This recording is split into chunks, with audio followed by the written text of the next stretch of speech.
You get to use whatever color you want. Coloring never meant much Yeah, it's not my favorite. to 8-year-old Delcia Gonzalez It's kind of like you're coloring the same person and the same picture all over again. until the inspiration came from outside the lines, from real life, from someone. I'm raising money for Jamie. My daughter's friend at school. She got in a fire and her 2 dogs died. The orange glow of tragedy erupted last weekend. Everyone escaped, but houses and belongings burned black. When I heard it, I felt a little sad inside. I did a little digging around and we can't find out where they are. The loss cut close to home for the Gonzalez family. When I was a kid, my house burned down and I lost my cat in the fire. And that's something I'll never forget.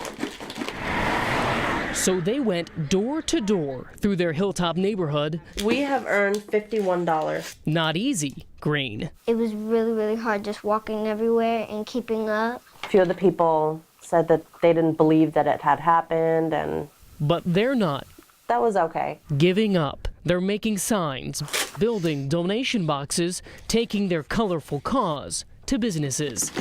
My real goal is to get her a new place to live. She'll start, though, with a message. Have faith, we're here to help you. Colored with love. Mike McCarthy, ABC 6 News.